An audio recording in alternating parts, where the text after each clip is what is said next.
Hello everyone, and welcome to my CBS Wonderful Today channel. I hope everyone is having a wonderful day. Before we begin, please hit the subscribe button and give this video a thumbs up. Victoria is shocked and spooked when she overhears Claire and Cole's secrets. Victoria Newman no way intended to stop outside the study that night. She had been pacing the Newman estate halls with the restless energy that came whenever her instincts refused to quiet. Commodity had been out for days. Small effects at first. Claire's eyes zipping down whenever Victoria entered a room. Cole's voice dropping when exchanges shifted. The unforeseen silences that felt too deliberate to be coexistence. Victoria had lived her entire life girdled by secrets, facades, and precisely curated half-trueness.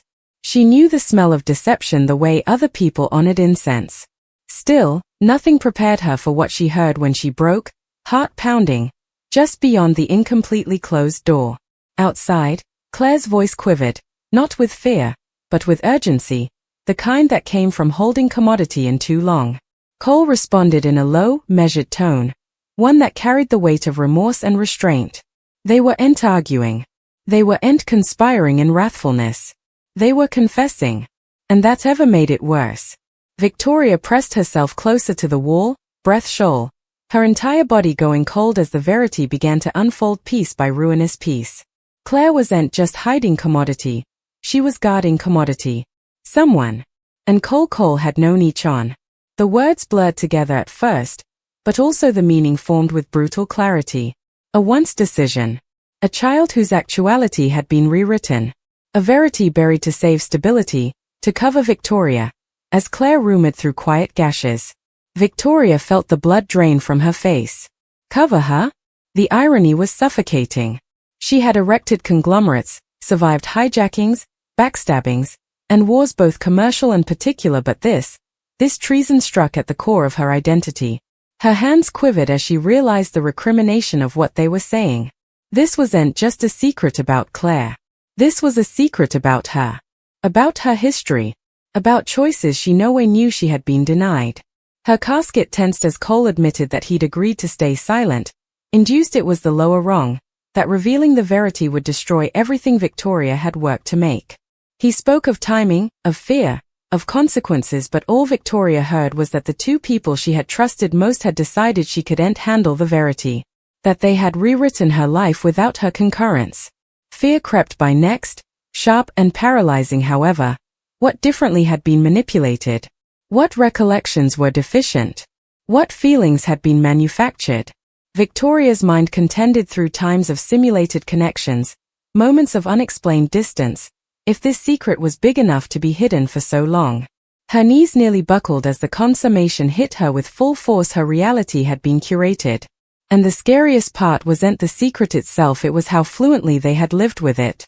Claire spoke about guilt, about waking up every day scarified Victoria would find out, about loving her enough to lie. Victoria nearly laughed at that. Love didn't feel like this.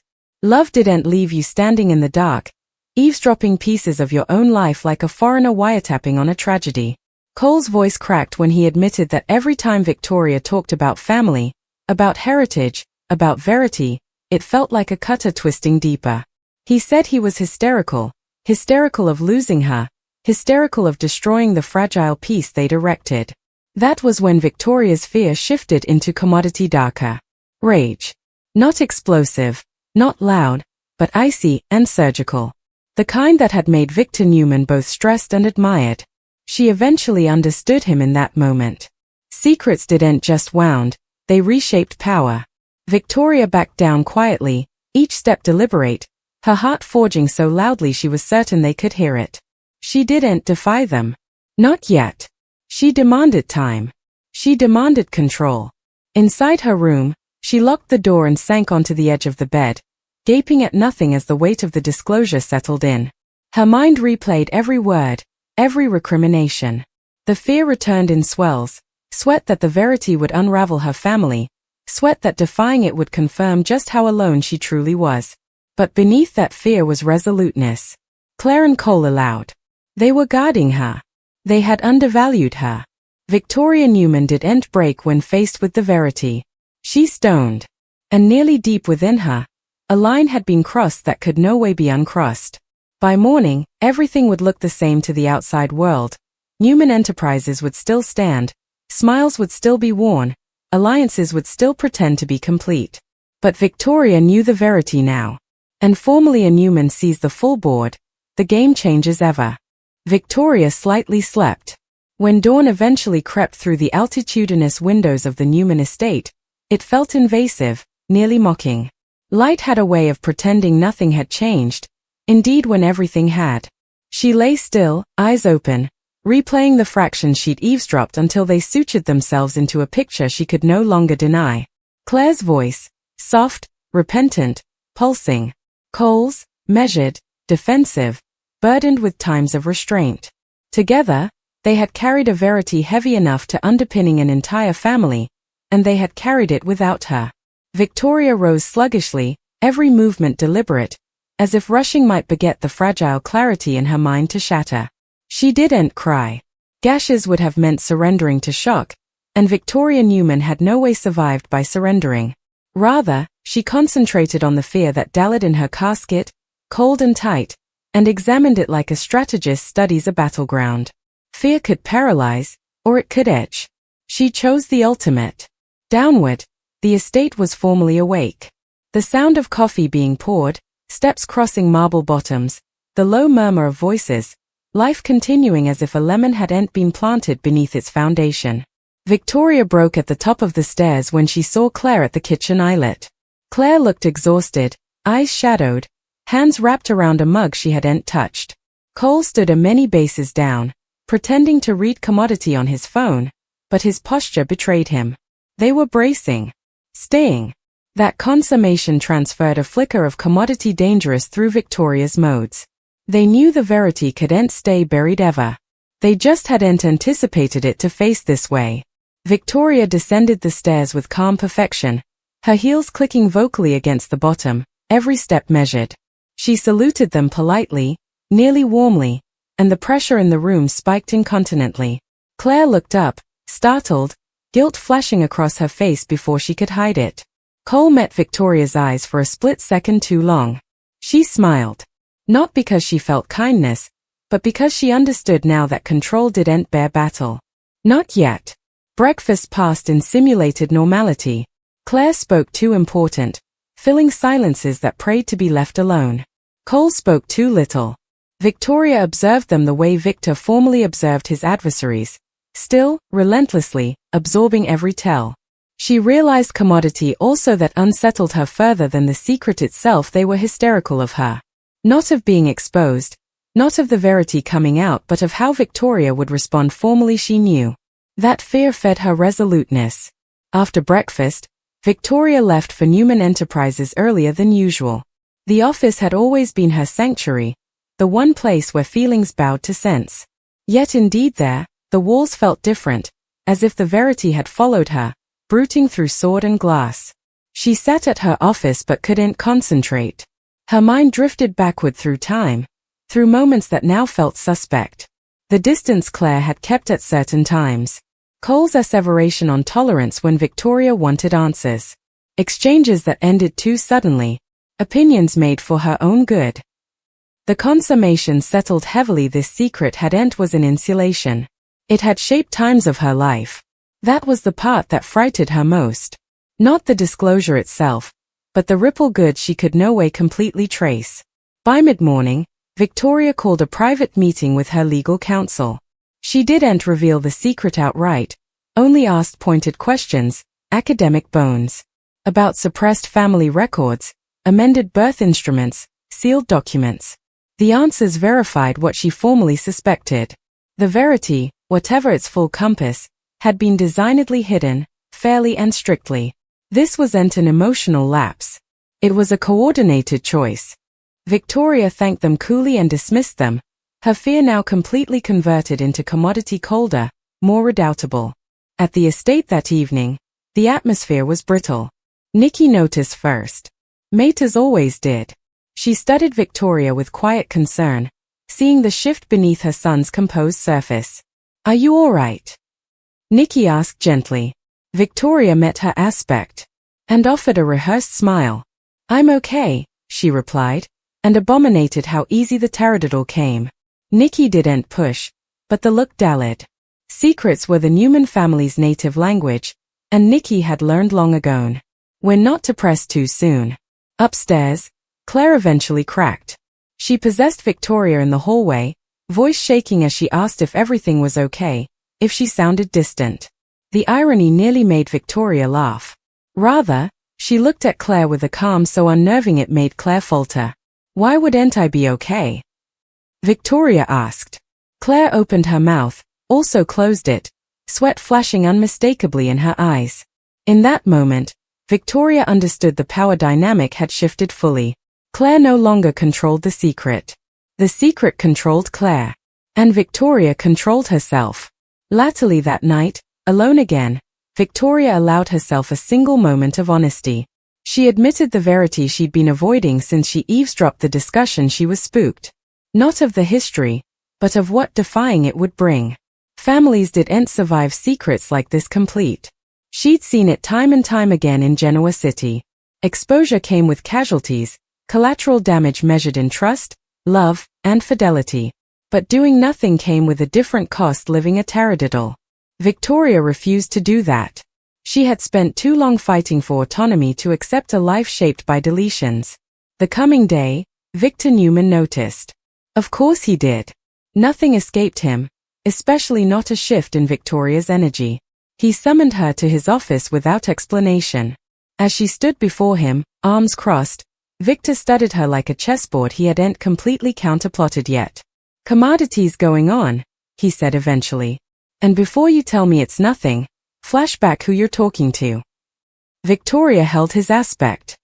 For a brief moment, she considered telling him everything, letting the verity explode outward, burning everything in its path. But instinct stopped her. Victor's involvement would escalate effects too snappily. This demanded perfection, not force. I'm handling commodity, she said precisely. When I'm ready, you'll know. Victor narrowed his eyes, easily unsatisfied, but he admired strength when he saw it. Make sure you are, he advised. Back at the estate, the pressure reached a breaking point. Claire couldn't take it presently. She brazened Cole in hushed fear, convinced Victoria knew. Cole tried to assure her, but his own confidence was eroding. They had undervalued Victoria's silence, mistaking it for ignorance rather of strategy. That night, Victoria stood outside the same study door where everything had begun. This time, she didn't hear. She entered. The room went still. Claire sat, eyes wide with terror. Cole uncurled, bracing for impact. Victoria closed the door behind her vocally, the sound echoing like a final warning. We need to talk, she said calmly. The fear in their faces verified everything. Claire began to cry nearly incontinently, justifications discovering out in shattered rulings. Cole tried to explain, to contextualize, to justify. Victoria raised a hand, silencing them both. Her voice was steady, but there was sword beneath it. I know, she said. 2 words. Ruinous in their simplicity. Claire collapsed into a president, blubbing. Cole looked stupefied, guilt and remorse written across his face. Victoria didn't roar. She didn't charge. She laid out what she knew, what she suspected, and what she'd uncover next. She spoke of trust, not as a fragile emotion, but as a currency they had spent without authorization. You decided what I could handle, she said still. You decided my verity was too dangerous for me. That's not love. That's control. Cole tried to argue, averring he acted out of fear of losing her. Victoria's expression hardened. You lost me the moment you prevaricated, she replied. The room felt lower, heavier, as if the walls themselves were hearkening. Claire prayed for remission, averring she only wanted to cover the family.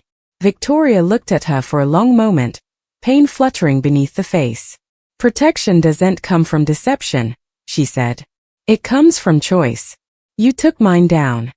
She left them there, shattered and silent, the weight of exposure eventually crushing them. Upstairs, Victoria closed her door and leaned against it, allowing herself one deep, pulsing breath. The fear was still there, but now it was accompanied by clarity. The verity was out, at least between them. The coming way would be harder. Families would fracture. Alliances would shift. The fallout would be public, brutal, and unrecoverable. But Victoria Newman had faced storms ahead. And this time, she wasn't in the dark. She was ready. The house didn't sleep after that. Indeed, in the early hours of the morning, the Newman estate felt alert, as if it knew commodity unrecoverable had been set in stir. Victoria lay awake again, gaping at the ceiling, hearkening to the quiet movements beyond her door. Nearly down the hall, a door opened and closed vocally. Steps broke, retreated. Claire, she guessed. Fear had a sound, and Victoria honored it now. She wondered how numerous nights Claire had lived like this, burdened, tense, alarmed of exposure, while Victoria herself slept ignorant. The study brought no satisfaction, only a concave pang that settled deep in her casket. When dawn came, Victoria rose with purpose. She dressed sprucely, armor disguised as fineness, and goggled at her reflection longer than usual. The woman looking back at her sounded unchanged, yet everything about her felt recently defined. She wasn't the same Victoria who had trusted implicitly, who had believed that honesty, formally promised, would be recognized. She had crossed into commodity colder, commodity further bent. Downward, Nikki awaited. She didn't pretend this time. One look at Victoria's face told her that avoidance was no longer an option. You're carrying commodity heavy, Nikki said still, pouring coffee but not offering it. And whatever it is, it's tearing at you. Victoria dithered. For a brief moment, the son in her wanted to collapse into her mama's arms and let the verity slip out in broken fractions. But the superintendent, the strategist, the Newman, held establishment. I'll tell you, Victoria said precisely. But not yet. Nikki jounced, though concern etched deeper lines into her expression. She understood detention. She had lived entire chapters of her life in it. At Newman Enterprises, wordless shifts were formally being felt. Victoria's presence commanded attention in a way it hadn't ahead. Meetings were sharper. Opinions were hastily. There was no room for vacillation, and her directors tasted it. Power flowed toward clarity, and Victoria had no way been clearer. Yet indeed, as she tensed her grip on business, particular cracks widened. Cole avoided her entirely, retreating behind work scores and defenses. Claire tried formally further to reach out, transferring a communication that went unanswered. Victoria wasn't being cruel. She was being deliberate. She demanded space, not to discipline, but to suppose. Because the verity had opened doors she wasn't sure she wanted to walk through. Questions pressed at her relentlessly. How long had this secret been planned? Who differently knew? Who had agreed that Victoria Newman did enter an agency over her own life? Each unanswered question was a thread pulling her near to an unraveling she could feel but not yet see. That evening, Victor brazened her again. This time, he didn't summon her. He appeared, as he frequently did, exactly when she was least set to fend him off. Enough, he said flatly, closing the door to her office. You're not just detracted. You're different. And I want to know why. Victoria met his aspect, matching his intensity. The moment stretched, heavy with implied history however, she said sluggishly, you won't be suitable to put it back, if I tell you. You won't be suitable to control it. Victor scoffed. I control everything. Victoria didn't smile. Not this. That gave him break. He studied her, really studied her, and eventually jounced formally. Also make sure you're ready for the consequences, he said. Because secrets don't just destroy the people who keep them. They destroy everyone around them. After he left, Victoria sat alone, the weight of his words pressing in. She knew he was right. She also knew that formally Victor learned the verity, it would no longer be hers to manage. He'd turn it into war. And this wasn't a battle she wanted fought with collateral damage. At the estate, the breaking point came sooner than she anticipated. Nikki walked in on Claire packing a bag, hands shaking as she folded clothes she slightly noticed. What's going on? Nikki demanded, scarified. Claire said, gashes welling incontinently. I see ain't stay then, she rumored. She knows. Nikki's heart dropped. Knows what? Claire Dithered also broke down fully, blubbing. Justifications she could end relatively eloquent. Nikki erected together enough to understand that whatever